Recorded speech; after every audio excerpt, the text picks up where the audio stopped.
Oi gente, tudo bem? O título dessa aula é a emergência do nazismo e do fascismo e o nosso objetivo é entender o que levou ao surgimento na Europa dos anos 20 e 30 do século XX, ao surgimento de ditaduras gravíssimas que levaram também à Segunda Guerra Mundial. A gente vai começar fazendo uma relação importante de três eventos históricos que aconteceram no início do século XX, que de algum modo contribuíram para o surgimento dessas ditaduras.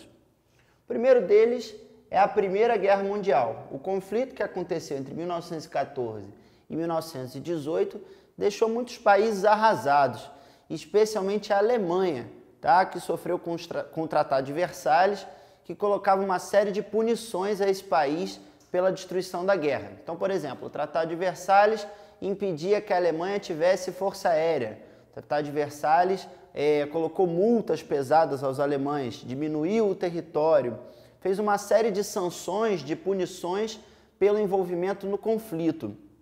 Então, de certo modo, esse confronto, a Primeira Guerra Mundial, ela gerou um ressentimento nos alemães muitíssimo forte, tanto porque eles perderam a guerra, quanto por conta das sanções desse Tratado de Versalhes. Mesmo os países que ganharam a Primeira Guerra Mundial, eles também enfrentaram muitas dificuldades na reconstrução do continente, né? E, de certo modo, o conflito ele contribuiu para a ideia de que regimes de força seriam a melhor saída para a superação da destruição da guerra. Além da Primeira Guerra Mundial, um outro evento que esteve relacionado ao fortalecimento de ditaduras do tipo fascista e nazista foi a Revolução Russa. Eu te explico por quê. Na Rússia aconteceu a primeira Revolução Socialista. Revolução Socialista, como os historiadores chamam, quando os trabalhadores se unem, de maneira organizada e tomam o poder, acabando com as principais propriedades privadas, com as grandes empresas, com os latifúndios, trazendo essas propriedades privadas para a mão de um governo de trabalhadores. Isso que a gente chama de Revolução Socialista. E ela tinha acontecido na Rússia em 1917. Por que isso esteve relacionado à emergência de ditaduras na Europa? Porque o que acontece? Nos outros países, as burguesias, os comerciantes franceses, alemães, eles estavam muito preocupados, porque se essa ideia de Revolução Socialista pegasse, se ela se alastrasse por outros países, os interesses deles seriam ameaçados, eles perderiam suas empresas, perderiam suas propriedades. Então, o que acontece? Nos outros países da Europa, se teve o fortalecimento de partidos socialistas por conta dos grupos de trabalhadores, também os empresários, para evitar novas revoluções socialistas, apostaram todas as fichas, fizeram apostas altas em partidos que combatessem o comunismo, que, como a gente vai ver aqui, foi o caso do Partido Fascista na Itália e do Partido Nazista na Alemanha. Então, além da Primeira Guerra Mundial, da Revolução Russa, um outro evento mais econômico teve a ver também, a gente vai ver como, com o surgimento de ditaduras do tipo fascista e nazista, que foi a crise de 29. A crise de 29 foi uma crise econômica grave que começa nos Estados Unidos, no fim da década de 20, mas ela se alastra por todo o mundo capitalista. Então, só para você ter um exemplo aqui, no caso da Alemanha, a Alemanha estava começando a se recuperar da Primeira Guerra Mundial quando sofre os efeitos da crise de 29.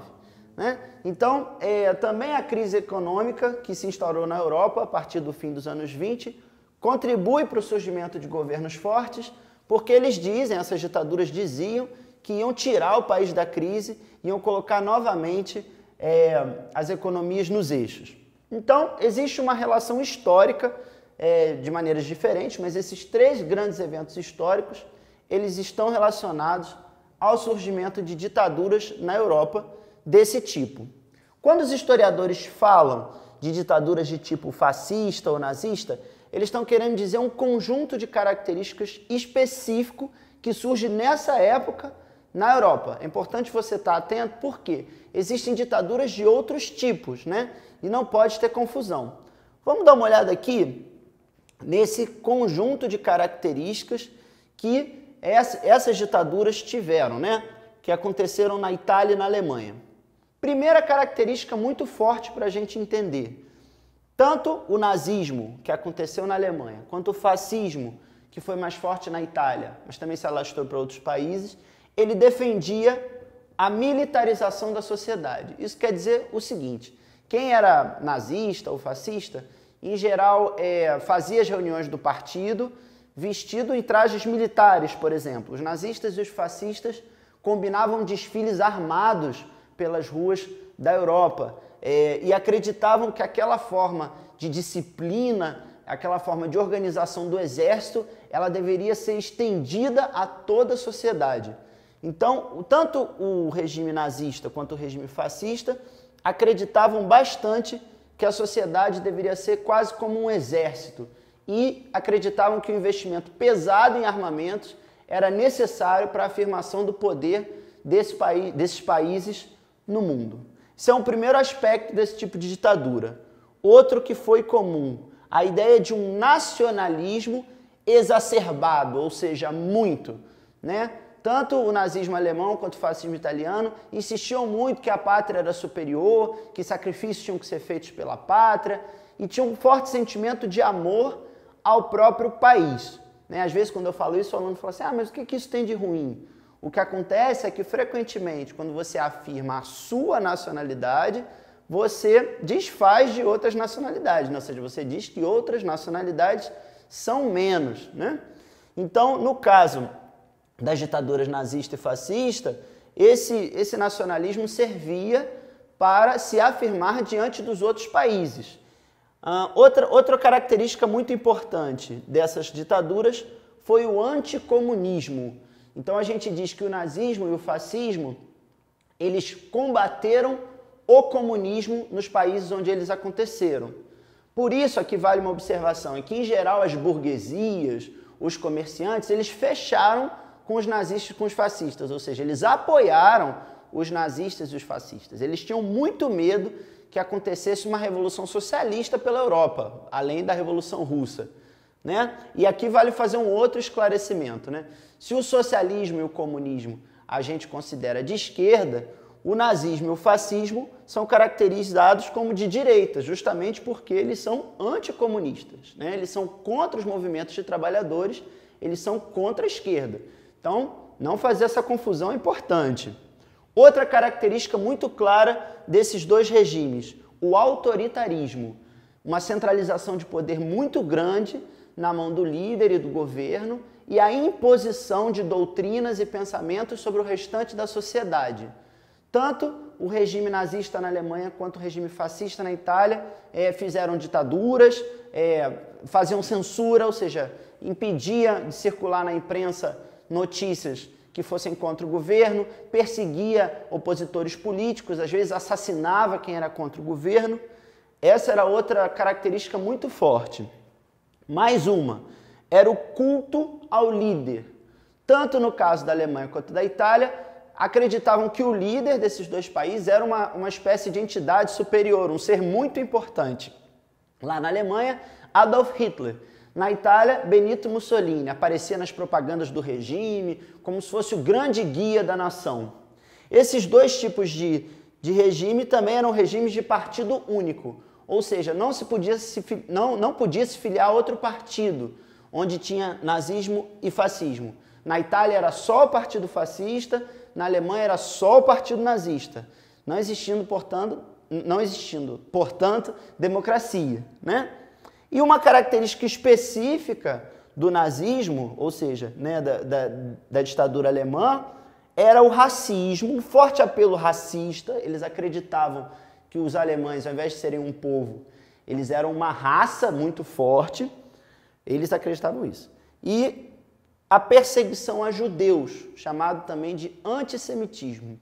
Então, repara, a gente pode considerar uma ditadura fascista quando ela reúne o conjunto dessas características. Ditaduras desse tipo surgiram na Europa nos anos 20 e 30, na Itália, na Alemanha, também em Portugal e Espanha. Aqui para a nossa aula a gente vai dar destaque a dois exemplos que eu já mencionei e agora a gente vai aprofundar. O primeiro deles foi o surgimento nos anos 20 do fascismo na Itália. que acontece? A Itália, ela até venceu a Primeira Guerra Mundial, mas o país saiu desse conflito numa situação de muita dificuldade, com pobreza, com crise econômica. O que aconteceu lá nesse período?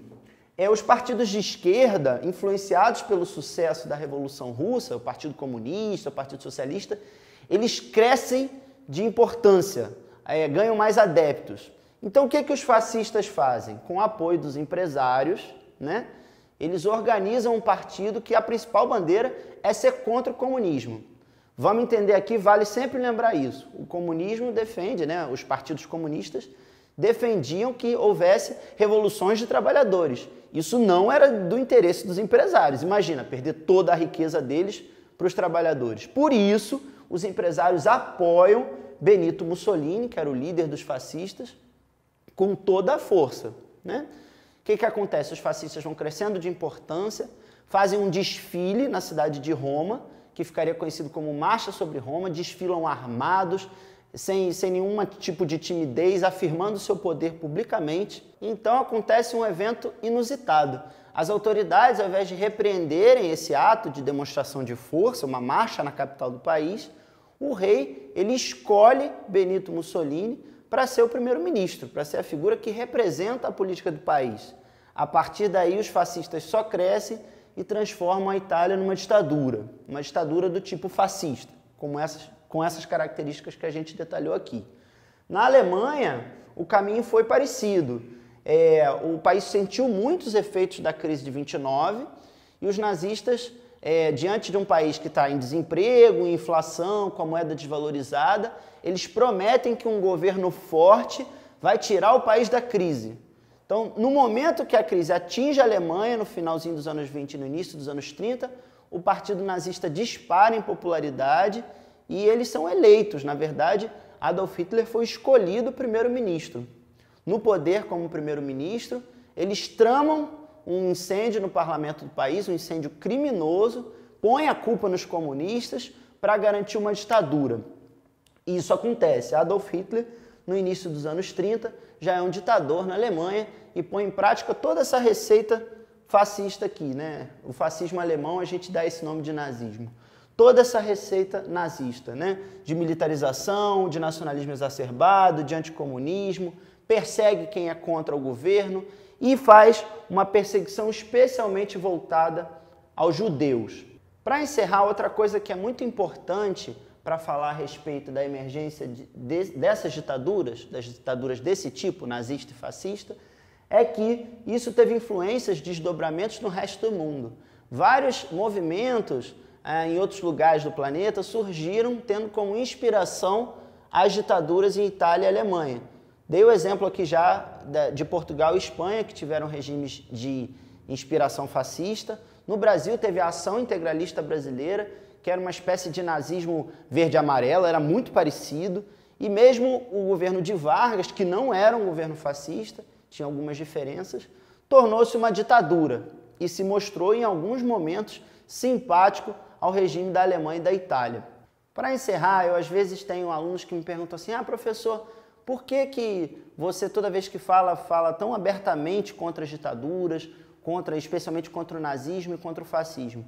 Eu explico, os regimes autoritários, as ditaduras, fascismo e nazismo foram ditaduras, elas perseguem todas as pessoas que são contra, né? E estão sempre criando um novo inimigo, de maneira que é muito difícil sobreviver num país onde um regime autoritário toma lugar, né? O ensino de história também tem que estar associado à defesa dos direitos humanos como a liberdade.